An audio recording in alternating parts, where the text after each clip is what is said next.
बिस्मिल्लाहिर्रहमानिर्रहीम।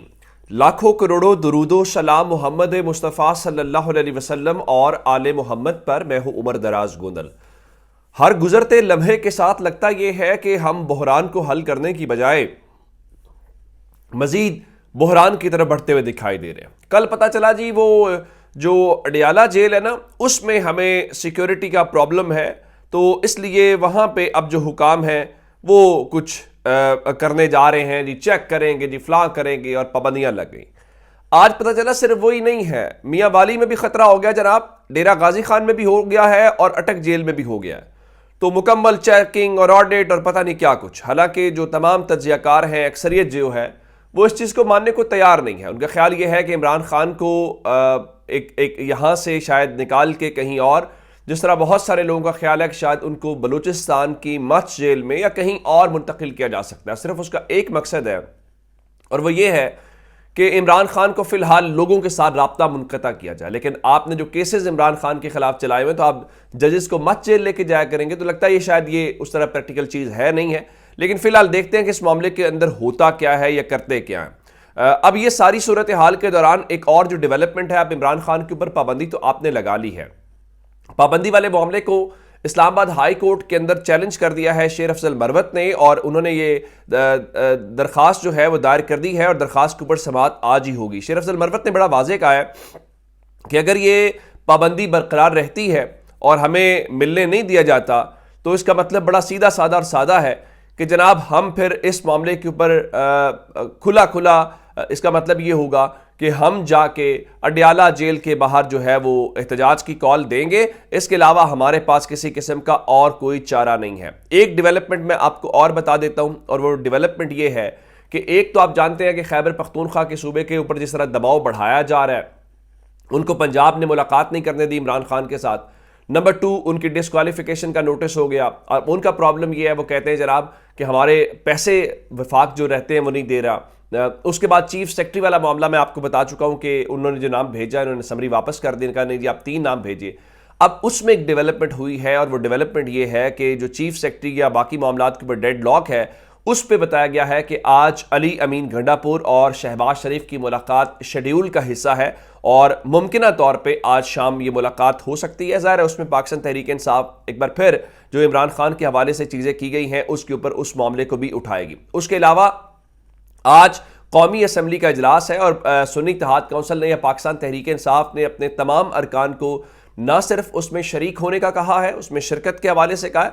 दूसरा, इमरान खान के ऊपर जो पाबंदी है, उस पाबंदी को लेके वो बाकायदा तौर पे फ्लोर ऑफ द हाउस के ऊपर अपना एहतजाज रिकॉर्ड कराना चाहते हैं, और इस तरह से एहतजाज रिकॉर्ड कराना चाहते हैं कि उसको पता चले। लेकिन अब मामला असल में यूरोपीय यूनियन वाला क्या, आपको याद होगा पाकिस्तान तहरीक इंसाफ ने IMF को एक खत लिखा था, और उसके ऊपर IMF का जवाब भी आ गया, जिसमें उन्होंने कहा था कि हम जनाब अंदरूनी मामलात के अंदर या सियासी मामलात के अंदर नहीं पड़ते। अब उनका जो वफ्द है आज पाकिस्तान पहुंचेगा, और अगले चंद रोज़ के अंदर वो जायज़ा लेगा, और जायज़ा मिशन कामयाब होने के बाद 1 अरब से ज़ायद जो उनका आखिरी किस्त रहती है वो किस्त की तरफ चले जाएंगे। और नए जो वज़ीर ख़जाना है वो कह चुके हैं जी हम ज़्यादा कर्ज और लंबा तवील मुद्दती जो प्रोग्राम है वो IMF से लेने के लिए जा रहे हैं। लेकिन अब यूरोपीय यूनियन वाला मामला है, लेकिन यूरोपीय यूनियन को कौन समझाए? असल मामला ये, आज अता तारड़ जो नए नए वो वज़ीरे इत्तलात आए हैं, एक तो माशाल्लाह से वो रमज़ान के महीने में और फिर दाढ़ी भी रखी है, क्या फरमा रहे थे ज़रा आपने ये देखना है, फिर फैसला आप कर लीजिए। कहते जी मुल्क में ट्विटर चल रहा है, ट्वीट्स भी हो रहे हैं, अगर कोई नोटिफिकेशन है तो सामने ले आए, मेरे इल्म में नहीं है। अब आप देखिए, अगर वजीर ये कह दे कि ट्विटर चल रहा है और आप उसके ऊपर VPN लगाए बगैर ट्विटर चला के पाकिस्तान में दिखाएं, ये तो ऐसा ही है जैसे आप किसी भी ऐप को पाकिस्तान में बंद कर दें, लोग VPN के जरिए इस्तेमाल करें, तो फिर तो आप कहेंगे जी सब पाकिस्तान में कोई चीज़ बंद नहीं है। यानी ढटाई की हद, दरोगोई की हद, कि इसको कहते हैं कि एक तो चोरी ऊपर से सीना जोरी। नोटिफिकेशंस के जरिए पाकिस्तान में चीज़ें कब होती हैं, और कौन मानता है कानून को, कौन मानता है आइन को इस मुल्क के अंदर, या डंडे और ताकत का।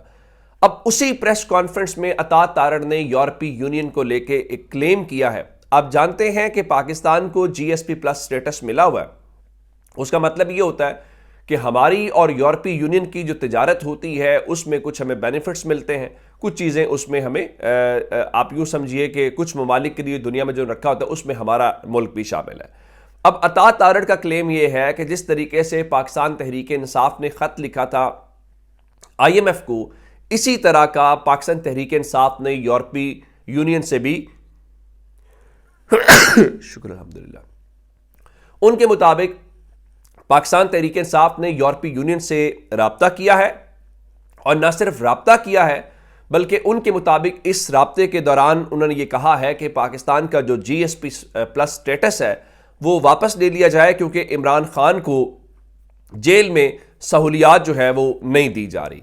अब अता तारड़ जो हैं वो ये फरमा रहे थे कि देखिए जी, जो इमरान खान हैं वो तो बड़ी शाहाना किस्म की ज़िंदगी वहाँ पे गुजार रहे हैं, उनको इतने कमरे दिए गए हैं, इतनी उनकी मुलाकातें होती हैं और बाकी सारी बातें हैं, तो मालूम नहीं है कि वो शाहाना उसको मुलाकात कहा जाएगा या नहीं कहा जाएगा। लेकिन असल बात ये है कि ये जो यूरोपीय यूनियन से राब्ता हुआ है, इस राब्ते के ऊपर यूरोपीय यूनियन का रद्देमल क्या होता है या वो किस तरीके से इस चीज़ को लेकर चलते हैं, ये एक बहुत ही इंपॉर्टेंट किस्म की बात है। अच्छा, इस तरफ अता तारड़ कह रहे हैं कि पाकिस्तान के अंदर ट्विटर चल रहा है। आज इस्लामाबाद हाई कोर्ट के अंदर ट्विटर की या एक्स की बंदिश के हवाले से जज सामिर फारूक जो है उन्होंने सहाफ़ी एहतशाम अब्बासी की दरख्वास्त के ऊपर समाअत की, और पाकिस्तान टेली कम्युनिकेशन अथॉरिटी यानी PTA के जो वकील हैं वो अदालत में पेश हुए। उन्होंने ये नहीं कहा कि हमने बंद किया हुआ या चल रहा है, उन्होंने कहा जी हम तैयारी के लिए हमें वक्त चाहिए। अदालत ने समाअत जो है वो 26 मार्च तक मुलतवी कर दी है, जिसका मतलब यह है कि 26 तारीख तक हमें इसी तरह से चलना पड़ेगा और वहाँ पे ये चीज़ें बंद रहेंगी और वो कहेंगे देखें जी वो तो चल रहा है। अब इस्लामाबाद हाई कोर्ट में आज एक और मामला हुआ। आप जानते हैं कि अल्लामा राजा नासिर अब्बास साहब इमरान खान से मुलाकात करना चाहते थे, उनको इस्लामाबाद हाई कोर्ट ने कहा था, लेकिन उसके बावजूद जो सुपर अडियाला जेल है उन्होंने मुलाकात नहीं करने दी थी। ये पाबंदियाँ लगने से पहले की मुलाकात है। उसके ऊपर उन्होंने तौहीन अदालत की दरख्वास्त दायर की थी, और अब इतलात ये है कि आज इस्लामाबाद हाई कोर्ट ने तौहीन अदालत की दरख्वास्त के ऊपर सुपर अडियाला जेल को नोटिस जारी कर दिया है। अब देखना यह है कि इस सारे मामले को लेके क्या होता है। मेरा नहीं ख्याल कि उनको कोई ज़्यादा परेशानी है या वो इस चीज़ को समझते हैं। अच्छा, अब आते हैं इस बात के ऊपर जो आज दो खबरें हैं, एक पेशावर हाई कोर्ट से है, एक लाहौर हाई कोर्ट से है।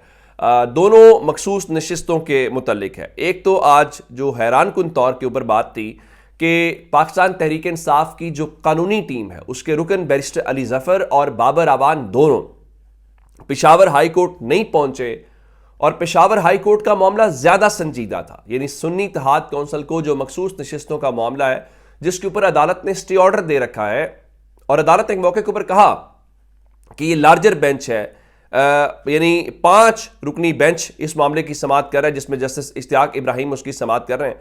तो उनका ठीक है, अगर वो नहीं आए तो हम हुक्म इम्तना जो है वो ख़त्म कर देते हैं, जिसके ऊपर तहरीक इंसाफ के काजी अनवर साहब ये कह रहे थे कि अगर आपने हुक्म इम्तना ख़त्म कर दिया फिर तो बात ही ख़त्म हो जाएगी, पीछे कुछ बचेगे नहीं। तो जस्टिस एजाज अनवर ने पूछा काजी साहब ये बताएं कि बैरिस्टर अली जफर आ रहे हैं कि नहीं आ रहे, तो कहा हमें बताया गया वो आ रहे हैं। उनका बड़ी बदकिस्मती की बात है, ये लार्जर बेंच है और ये अभी तक नहीं आए हैं। जस्टिस इश्तियाक इब्राहिम साहब ने कहा। फिर जस्टिस अतीक शाह आए कि अटर्नी जनरल आए हैं, दीगर फरीक भी मौजूद है। इससे आप तहरीक इंसाफ के वकला को अंदाज़ा लगाइए। और फिर हुआ क्या, वो बैरिस्टर अली जफर साहब वहाँ पे तो नहीं गए, और लेकिन जो 190 मिलियन पाउंड्स केस है यानी जो अडियाला वाला है वहाँ पे पहुँच गए। वहाँ पे आज क्या होना था, सिर्फ गवाहों के बयानात रिकॉर्ड होने थे, यानी वो ज़्यादा ज़रूरी था या बाकी मामला थे। तो वहाँ पे अटॉर्नी जनरल ने और फजलुर रहमान की जमात और जो दीगर लोग हैं जिसमें पीपल्स पार्टी के फारूक एच नाइक हैं, उन्होंने दलाइल मुकम्मल किए। अब इस हवाले से काजी अनवर साहब जो हैं जो तहरीक इंसाफ के थे, उन्होंने वहाँ पे बताया कि आज़ाद उम्मीदवारों ने 3 रोज़ में सुन्नी इत्तेहाद कौंसिल को ज्वाइन किया। तो उसके ऊपर जस्टिस इश्तियाक इब्राहिम ने कहा क्या सुन्नी इत्तेहाद कौंसिल का कोई उम्मीदवार कामयाब हुआ? तो जस्टिस अरशद अली ने कहा कि सुन्नी इत्तेहाद कौंसिल के चेयरमैन ने तो खुद आज़ाद हैसियत में इलेक्शन लड़ा। तो काजी अनवर साहब ने अदालत को बताया कि बिल्कुल इनका कोई उम्मीदवार कामयाब नहीं हुआ। तो जस्टिस अरशद अली ने पूछा कि आपने किस फरवरी को मखसूस नशिस्तों की लिस्ट दी है। काजी अनवर ने कहा कि हमने सुन्नी इत्तेहाद काउंसिल को ज्वाइन किया तो उसके बाद लिस्ट दी। जस्टिस इश्तियाक इब्राहिम ने कहा कि मखसूस नशिस्तों को अगर खाली छोड़ दिया जाए तो क्या फिर तो पार्लियामेंट पूरा ही नहीं होगा। तो काजी अनवर ने कहा कि आइन कहता है कि अगर आप एक पार्टी को मखसूस नशिस्तें नहीं देते, लेकिन उसकी मखसूस नशिस्तें जो हैं वो दूसरी पार्टियों को भी नहीं दी जा सकती। अब इस सारे मामले को अब जब ये सारा कुछ हुआ तो अब उसके बाद अटॉर्नी जनरल ने जो अदालत के सामने मामला रखे तो जस्टिस अतीक शाह ने कहा कि सुन्नी इत्तेहाद काउंसिल तो इलेक्शन कमीशन के पास रजिस्टर्ड पार्टी है। तो अटॉर्नी जनरल ने कहा कि ये सियासी पार्टी तो जरूर है लेकिन पार्लियामानी पार्टी नहीं है क्योंकि इन्होंने कोई सीट नहीं जीती। तो जस्टिस अरशद अली ने कहा कि कानून में तो इस बात का जिक्र नहीं है। तो अटॉर्नी जनरल ने कहा कि इलेक्शन एक्ट से यह बात वाज़ेह है। जस्टिस अनवर साहब ने कहा, एजाज अनवर साहब ने, कि अटॉर्नी जनरल साहब क्या आप मजीद कुछ बताना पसंद करेंगे कि क्या अगर आज़ाद उम्मीदवार कोई पार्टी ज्वाइन करते हैं तो फिर उन्हें मखसूस नशिस्तें दी जा सकती हैं या नहीं दी जा सकती। अब यह बड़ा अहम मामला था और पीपल्स पार्टी के वकील फारूक इचनाइक से पूछा गया कि आप बताएं कि आपने जनरल नशिस्तें कितनी जीती और आपको मखसूस नशिस्तें कितनी मिली, क्योंकि इस मामले के ऊपर उनको पता था एक उन्होंने वहां से जीती, दो उनको मखसूस मिल गई। तो कहा जी मैं इसके ऊपर बात करूंगा, नंबर मेरे पास नहीं है। तो अटॉर्नी जनरल ने मुखालफत की और कहा कि जनाब इनको नहीं मिल सकती क्योंकि पार्लियामानी पार्टी नहीं है। जो JUI के वकील सेनेटर कामरान मुर्तज़ा ने कहा जी इस पार्टी से ट्रेन मिस हो गया। तो जस्टिस एजाज अनवर ने कहा ये तो ऐसा हुआ ना कि माले गनीमत तकसीम में जो बाकी बच गया वो दोबारा पहले लोगों में तकसीम कर दिया गया। तो कामरान मुर्तज़ा ने कहा जो मिल रहा हो उस पर एतराज़ नहीं करते। अब जो प्राइवेट फ्रीकैन के वकला हैं उन्होंने अटॉर्नी जनरल के इलेक्शन कमीशन के वकील JUI नून लीग के वकला की हिमायत कर दी। तो फिर जस्टिस इश्तियाक इब्राहिम ने कहा काजी साहब क्या आप दलाइल देंगे। तो काजी अनवर ने कहा अगर कल तक मुलतवी कर दे तो मैं दलाइल दे सकता हूं। तो जो वहां पे एडवोकेट जनरल नए तैनात हुए हैं सूबा खैबर पख्तूनख्वा के, उन्होंने भी समाअत कल तक मुलतवी करने की इस्तदाद कर दी। तो अदालत ने समाअत को कल सुबह 9 बजे तक मुलतवी कर दिया। लेकिन आज पाकिस्तान तहरीक इंसाफ के वकला का वहां पेश न होना मेरे ख्याल से बहुत बड़ा ब्लंडर था। और फिर इसी किस्म का मामला आज लाहौर हाई कोर्ट में भी टेकअप हुआ।